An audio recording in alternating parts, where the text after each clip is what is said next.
Hey everyone, it's Michael Goosebumps fan. I'm sorry I haven't been able to get any videos during the week this past week. It's been kind of hectic, kind of crazy, kind of nuts. I've been trying to clean every single day. Work's been kind of hectic, really hectic. I have a feeling this week's going to be kind of hectic too. I kept telling people like Lou and another fellow I was talking to, DC Nerd I think is what his name was, kind of a comic book type of guy, but he's a big Goosebumps fan as well. I told both of them I was probably going to have uploaded videos yesterday. It did not happen. Had a lot of stuff kind of pop up at the last second. Had some stuff I had to do. And then today I wanted to put up in the afternoon. It did not happen. It just kept coming and coming and coming. Just more thing after another.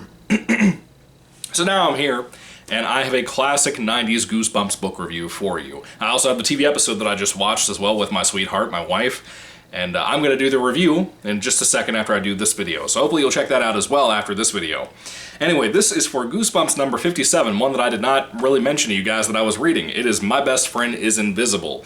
I don't think this one had a re-release recently. I don't think it had like a new cover reissue. Maybe I'm wrong about that. I know they had a new sequel book recently come out. Not really a direct sequel, but it's a Slappy World book called Revenge of the Invisible Boy. The title of the end of the first Goosebumps movie from 2015 had the Invisible Boy kind of set up a sequel called The Revenge of the Invisible Boy, whatever it was called. Anyway, My Best Friend is Invisible. Really good book. I really dug this a lot. I liked I guess it didn't really have an atmosphere to it. This is more of one of the kind of funnier, sillier, but also kind of eerie in some weird way kind of Goosebumps book. And I wouldn't really say there's necessarily an atmosphere to it. This was a fun read. I really like this a lot. I had a blast reading this. I like the characters in here, even though they're not like a Carly Beth type of special, but they were fun. I like Sammy, the main character. He's pretty great too. So to start off with My Best Friend is Invisible, there's not really a whole lot to be said. I do have some critiques that are spoiler free, so don't worry, but I'll get into that later on. I need a haircut this week, man. Oh, Lord. Lord have mercy. I just realized how bad it's gotten. Anyway, my big shiny forehead, as my wife calls it, is in the way. I don't want to reflect any kind of light from my lamp thing into your face. So, if I'm dodging and weaving, that's why. Anyway, or bobbing and weaving, that's the phrase. Anyway, shut up, Michael. My Best Friend is Invisible.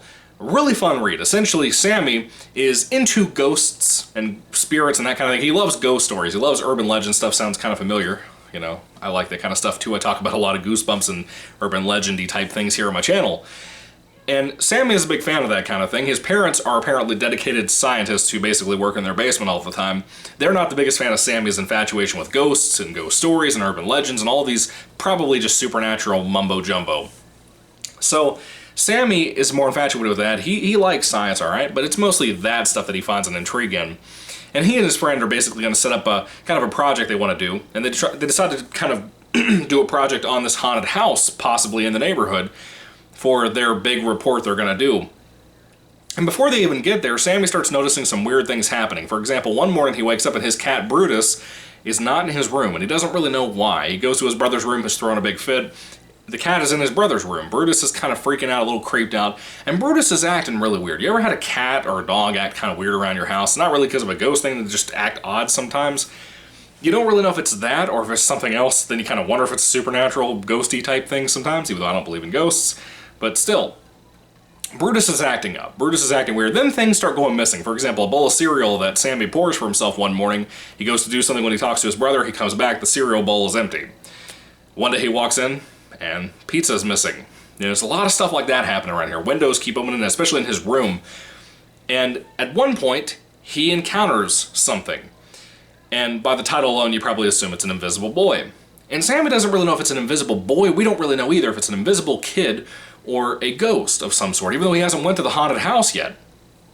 And so he's still kind of hesitant about this whole haunted house thing, but this ghost or invisible boy, whatever it might be, is named Brent Green. And Brent, I have to tell you, I really like Brent Green as a character. I felt so much sympathy towards this character by the end of this book, and just certain moments in there, because our main character, Sammy, does not want to be friends with Brent. He kind of just seems to be dealing with more and more trouble as the book goes on with Brent. This is one of the shorter Goosebumps books, about 114 pages, I'd say, somewhere in that ballpark. And I really like it a lot. I think it's a really good book. The problem, the biggest sin ever about this, is the horrible last chapter of this book. That chapter may very well be one of the worst endings to a Goosebumps book I've ever read in my life. It is it's unfathomable. You won't guess it. And it's one of those kinds of endings, kind of like, for example, it's not entirely like this, so don't think this is a spoiler, but kind of like the ending of Welcome to Camp Nightmare. I love Welcome to Camp Nightmare. Love the TV episode as well, from the old 90s show.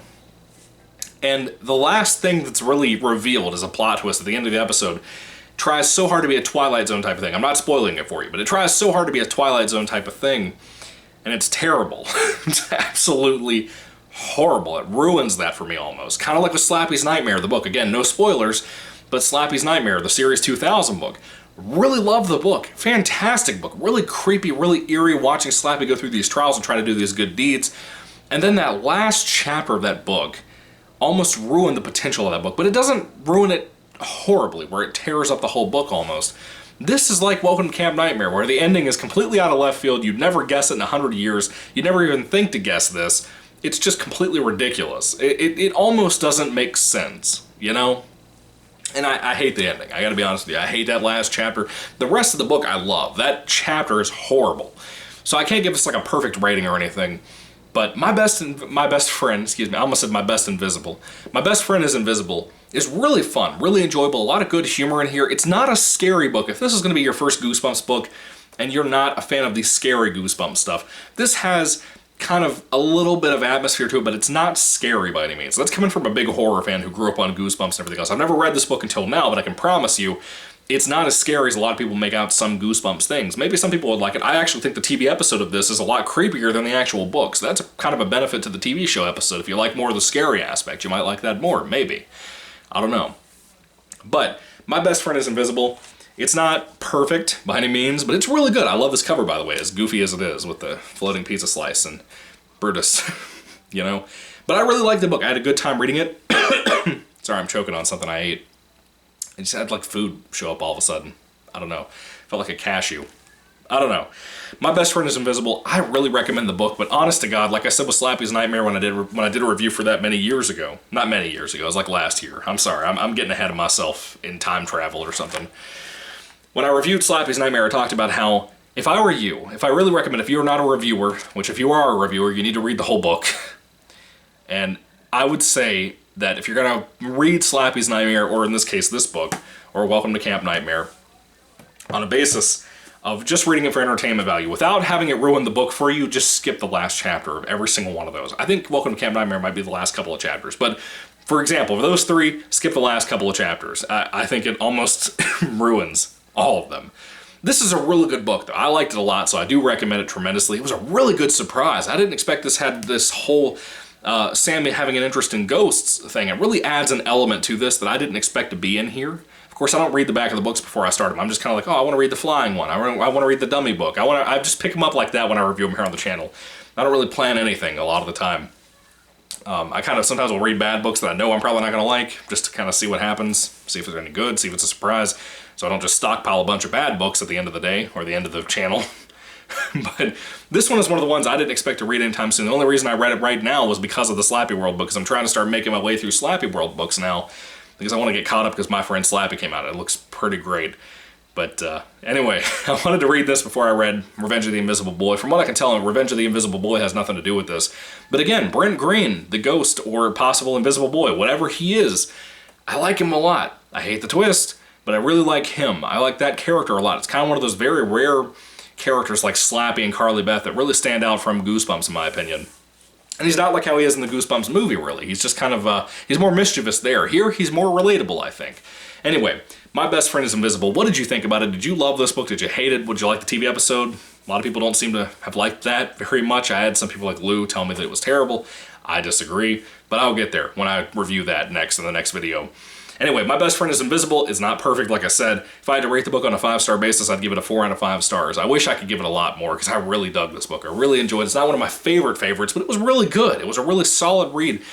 And the ending last night when I read it, I wanted so bad. If Rachel had not been asleep in bed, like right here where I record where our bed is, if she had not been asleep last night when I finished reading that book, I probably would have come in here, recorded the review last night, and got it uploaded, because I was pissed. I don't think you would have seen...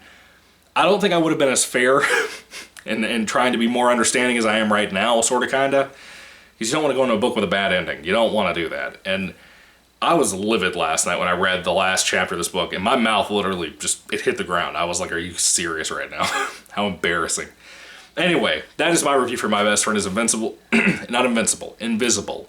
What are your thoughts? Put them down below. Like I said, thank you for watching. I will have a review up next for the episode adaptation of this book, and I enjoy that almost as much, if not more, than this. So check out that if you want to. Anyway, thank you for watching, guys. May the Lord Jesus Christ bless you guys today. And again, 4 out of 5 stars for me. Really solid read. God bless you. Goodbye.